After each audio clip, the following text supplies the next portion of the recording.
but I still wanted to approach this from like something of a sociological stance. And I wanted to understand all of these people. And for me, they're all kind of gripped by this yearning. It just was important to me that I not judge these people and that I understood all of them. And I felt like I did, and I put myself into all of them.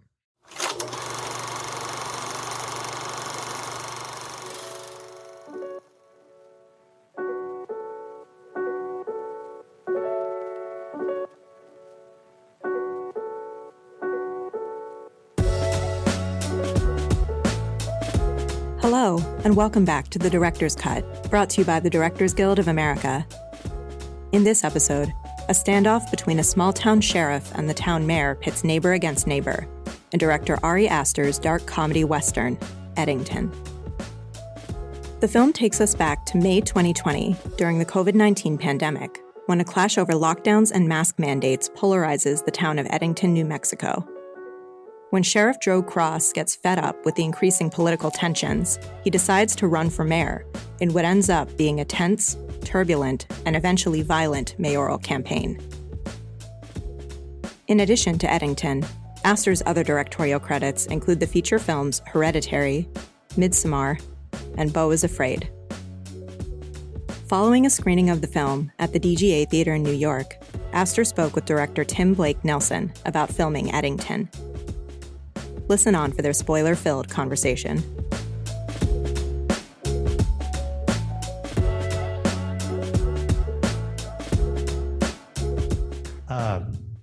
Thanks for coming, everybody. This is my third time seeing this remarkable film, and I'd just like to start by saying thank you, Ari, for doing this movie. So, I got my old man glasses on. My first question is, what strikes me immediately about this movie is its resolute indifference to being liked.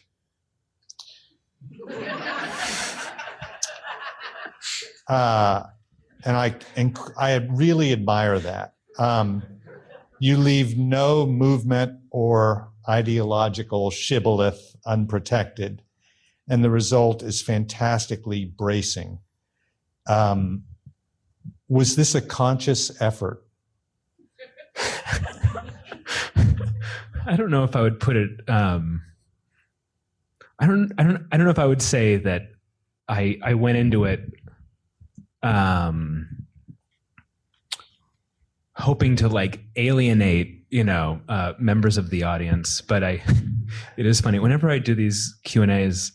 Yeah, but I didn't. There's always some portion of the audience that's like not happy to see me. I'm like, who's it's not wanting to alienate. It's not worrying about whether what you're doing is going to be okay or fit in with what's ideologically popular. And that's what I really admire about it, which is maybe a more elegant way of putting it. Well, thanks. I started writing this in June 2020, and which is when the movie is set, and I was just kind of writing down all my impressions, and the movie kind of just came out of me feeling completely overwhelmed by the environment, and of course it's the environment, but it's also not the environment, because I was like, everything was locked down, and so our public lives were like kind of on hold, but I was like plugged into the world, and I wanted to make a movie that was like inflected by a modern realism, which is another way of saying a movie about a bunch of people who are living in the internet. I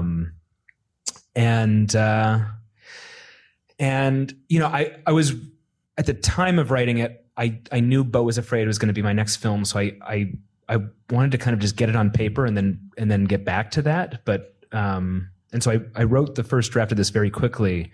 But a big part of that process was, I didn't want to be writing this in retrospect. I didn't want to. I wanted to get everything I needed to go back to it and have things kind of ready that weren't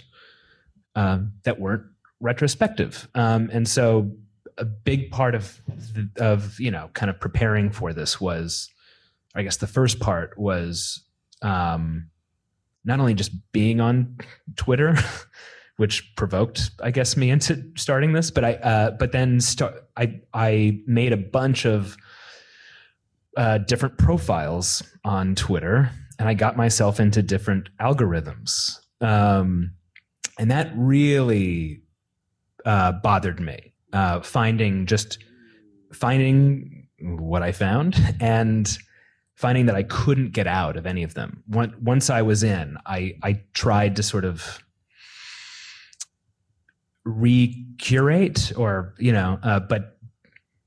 but it was very, very hard to really change the course of any of them. And so anyway, that's where that started. And yeah, I guess when you say it's not interested in being liked, I hope that my stance is clear in the film. I hope that my politics kind of by the end of the film become kind of clear, but I also wanted to make a film that was inscrutable. And I knew that if I made a partisan film, that was, kind of functioning strictly on ideological grounds, that would be reaching only the choir that I was preaching to. And that is the bigger problem I'm seeing. And so I wanted to make a film that was describing the structure of reality at the moment, which is that nobody agrees on what it is. Like nobody can reach each other. Anyway. Yeah, I mean, what I love about the movie, I mean, and insofar as this might disturb you, is that I don't think it wears your politics other than a condemnation of extremism and also an examination of national paranoia. And it feels less interested in being partisan, which makes it greater art to me. My next question kind of relates to that. Part of the magic of this film to me is how the narrative itself evolves. It starts local, then gets into the locally political, then expands into state mandates and a national business concern, and then the impact of BLM on the nation, and then into a kind of QAnon, Antifa, far right, far left, who knows what it is, fever dream that's inflected with enough ambiguity to make it feel almost globally financed and inspired. So did you know where it was all headed when you wrote the first scene? Well, I knew where it was ending. And, if you asked me to describe what the movie is about in one sentence, I would say it's about a data center being built. And I think that's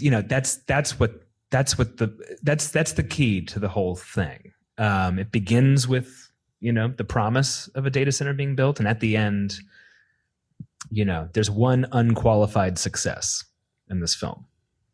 Yeah. And so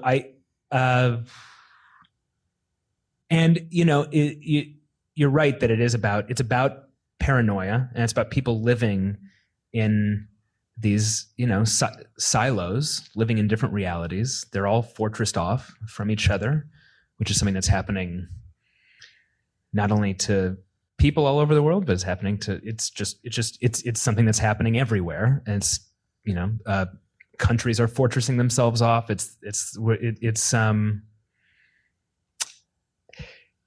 Anyway. And so it was important to me that at a certain point the film become paranoid too. And that's kind of where the big pivot happens in the film. That's where that's where the movie either announces itself as a satire or, depending on what you believe, what really happened. What you do with the Joe Cross character, that's incredibly clever and bold, and it's so inspiring for people who tell stories, is you set him up as sympathetic, almost to the extent to where one wonders, well, what are the politics here? And then he just turns. And I'm wondering if that was intended from the beginning, or did the character lead you along in the writing of it? No, I wanted to design this thing as sort of a roller coaster ride of like for audience like sympathies, right? Where he's maybe making more sense than you want him to, until suddenly that, either your sympathies are betrayed, or this is a movie where maybe once he starts doing awful things, that might be a relief to certain members of the audience. Yeah. And a very important part of the process of me writing this thing, after I had written the first draft, and while I was in post-production on Beau is Afraid, I flew back out to New Mexico, which is where I'm from. I grew up in New Mexico. And I drove around the state, and I went to different counties, and I spoke to different sheriffs, and I went to different small towns, and I talked to police chiefs and mayors and just public officials. I went to pueblos, and I spent a lot of time with different people,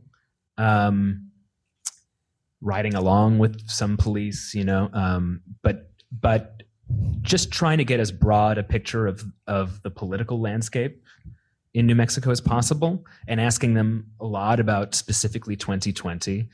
And that was really, really useful in kind of getting the movie away from me, which is, for a movie like this, really important.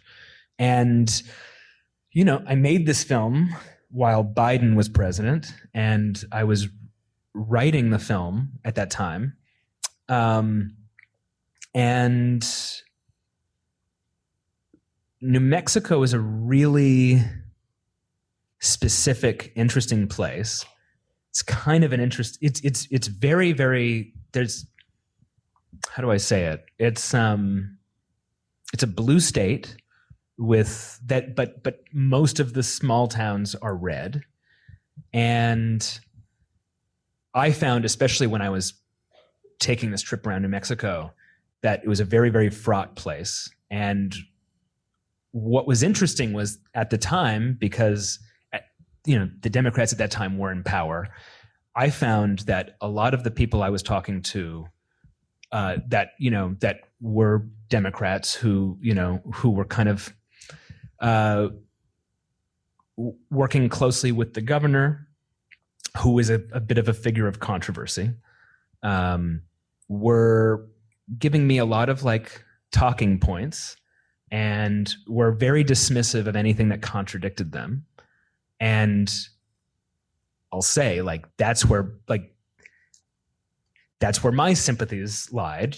With I'm on the left, but a lot of the people I was talking to who were on the right were really upset and were really feeling ignored and condescended to, and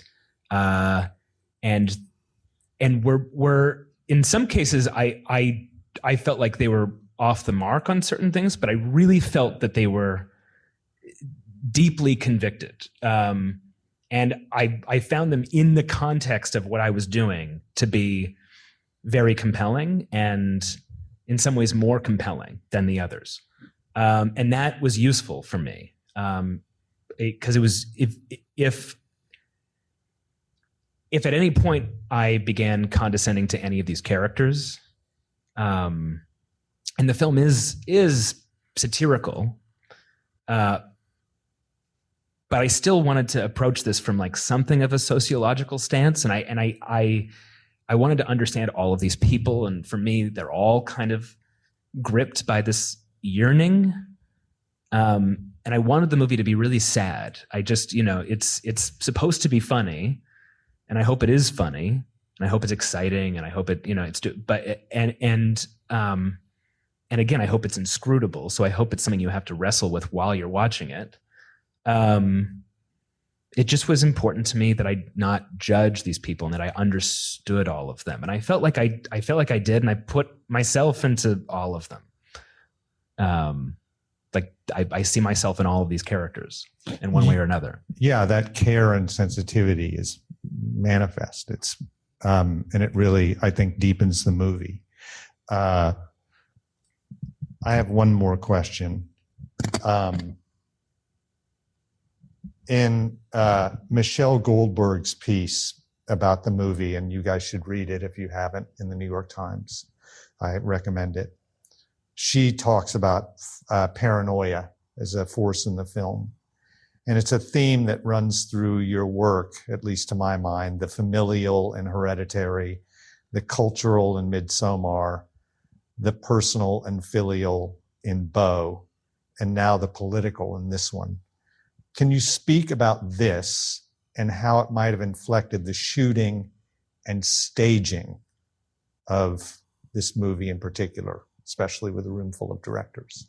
Can I talk about the shooting, how paranoia inflects and influences how you stage and shoot? One really obvious scene is you have a scene with her in foreground in bed. There's a slow push in where you sort of lose her face eventually. And in the meantime, the mother comes from behind a curtain, but you never see her.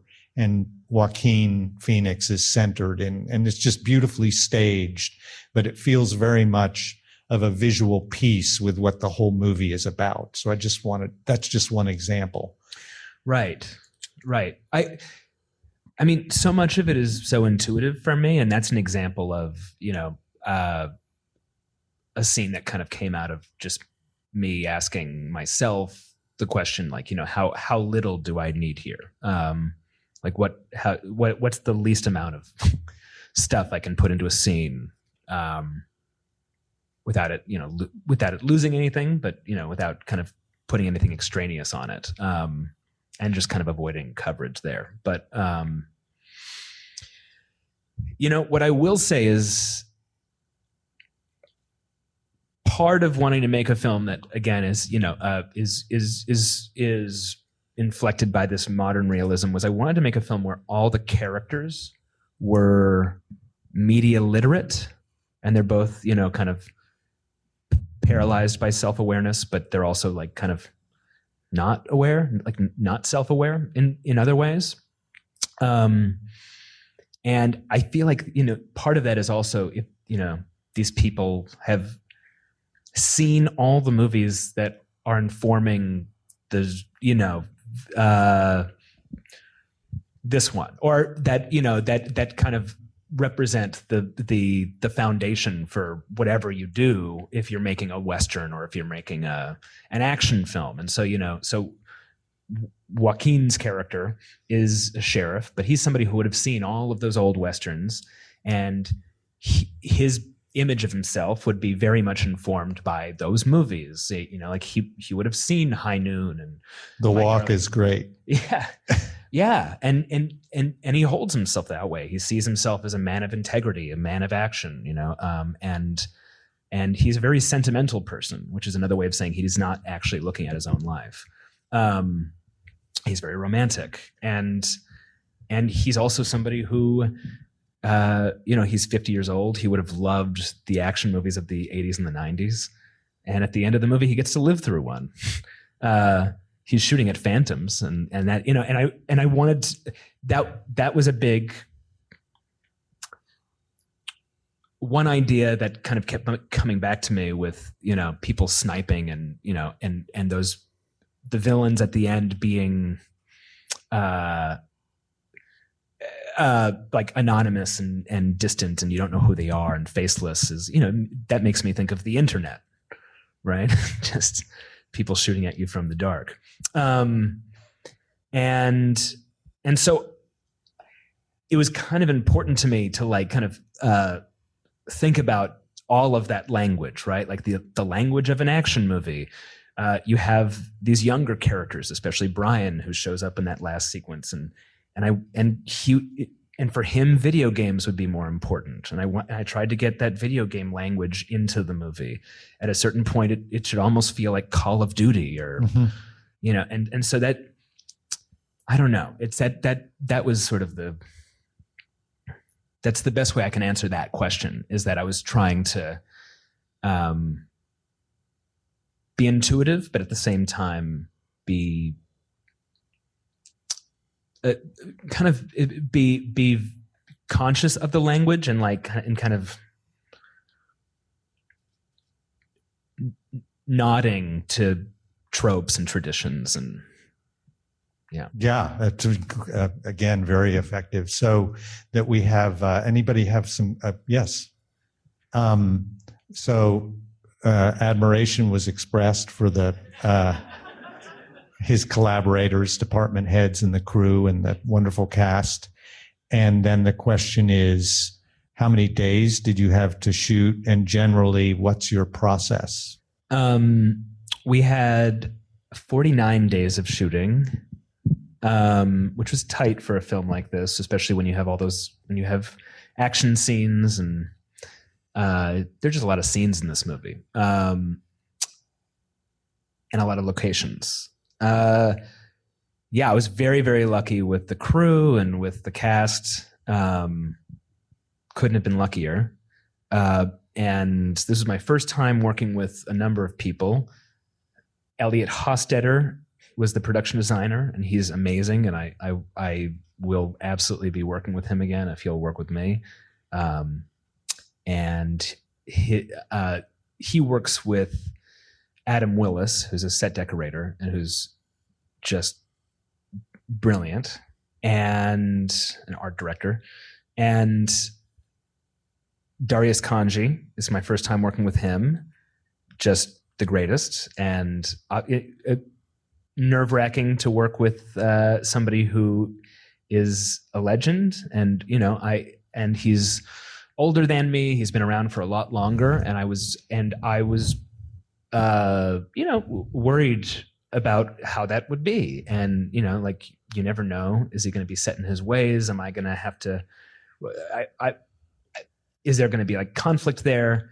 And he's just the most gentle, open, warm, soulful guy who assured me from the beginning that he wanted to work with me and support me, and it was just really true. I love him, and we worked really well together. Your question about what is a given day and preparation for that given day, I kind of worked the same way I usually do on this one, which is I tend to shot list before I show up. Although on my first two films, I would shot list and block everything on my own in like a vacuum before I even worked with actors. And that, I think that came out of like fear of just not being ready. And I was very afraid to kind of bend on anything. And especially, I think, since Bo and since working with Joaquin, because I knew that I wasn't going to be able to do that with him. And I was right. I have been much more comfortable waiting to start planning things. So a film like this, everything's on location. Some things there were empty buildings that we kind of that were kind of abandoned and didn't have strong foundations, and like the sheriff's office and Ted Garcia's bar. But otherwise, everything was a location, including those, really. And it's the first time I've never like built sets or on stages, and I really waited as long as I could. I waited until I was rehearsing with the actors, which we did every Sunday. The big scenes that were coming up that scene, we would go to the location, work for like 3 or 4, maybe 5 hours, just going through all the scenes, kind of feeling them out. You don't want to like answer all the questions, but you want to have a sense of what the instincts are. And after we would rehearse, then I'd go home and think about how to cover that scene, or I'd figure it out in rehearsal. Otherwise, for smaller scenes, I would just do that, and then I would take that plan to Darius, and we would talk about it, maybe argue about it, and that's basically how it went. Yes, please, right there. So film has many sensitive topics. How did he address those sensitivities and those stress points with the actors? Well, in a lot of ways, I didn't. I kind of gave them the script, and a lot of people kind of understood what it was doing. Here's maybe the most useful example. For the BLM protests, the big one, there were a lot of background actors, and in the script, that scene goes for many, many, many pages, like 20, because I wrote out a lot of people arguing with each other on what they're saying, but before I put that together, I did a really, really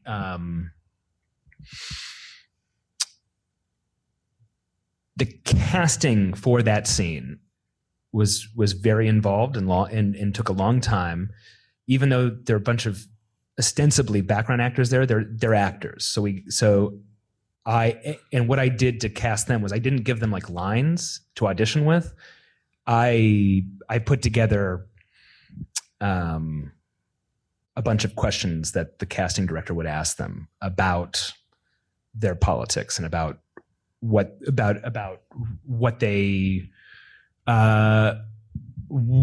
they felt about all these sensitive issues, and they would answer, and they gave long, involved answers, and I tried to cast the people who were the most passionate, and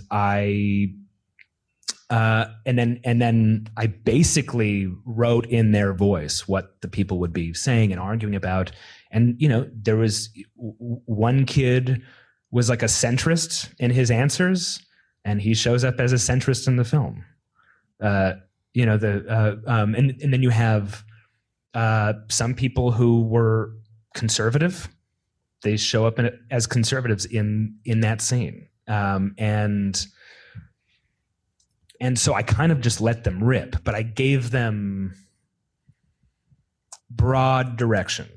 But it was basically just be yourself, and so Joaquin Phoenix is kind of wading through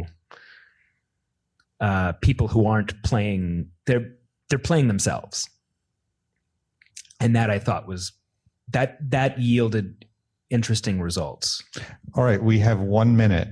Right back there, the center standing. Yes. So the question is to elaborate on the decision to have the Joe Cross character at the end be a paraplegic rather than having survived with his body intact or having died. And was that a vehicular choice? I'm trying to think about how to expound on that without making it less interesting.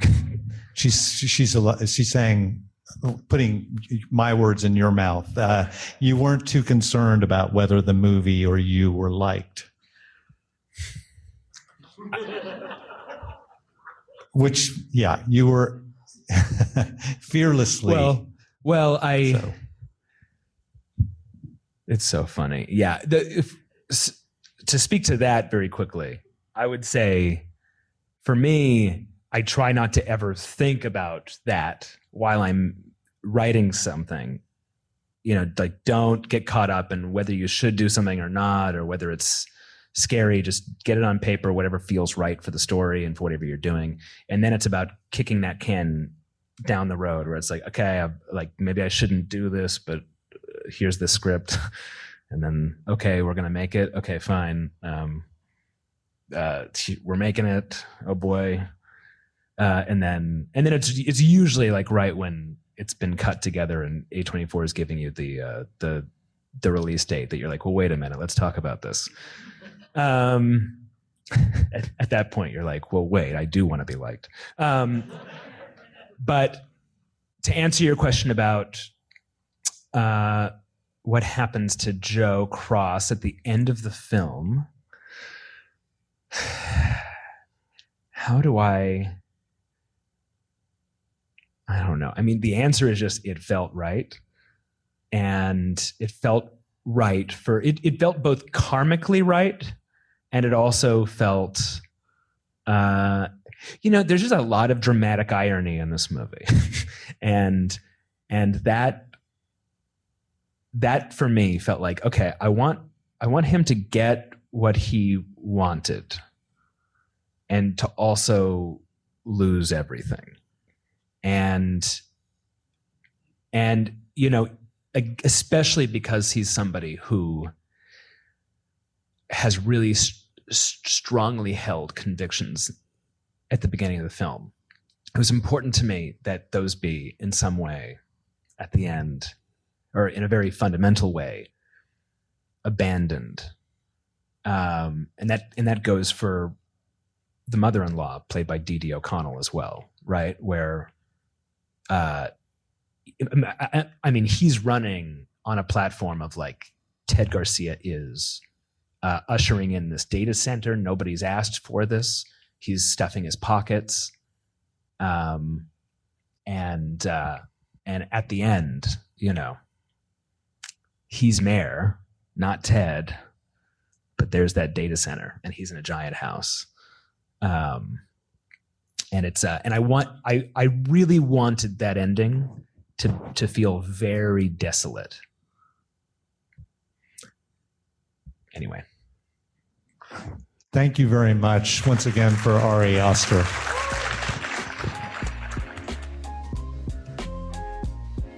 Thanks for listening to another DGA Q&A. The Director's Cut is available wherever you listen to podcasts. And please share, subscribe, rate, and review. We'd love to hear your feedback, and you can help fellow film buffs find the show. Thanks again for listening, and we'll see you next time. This podcast is produced by the Directors Guild of America.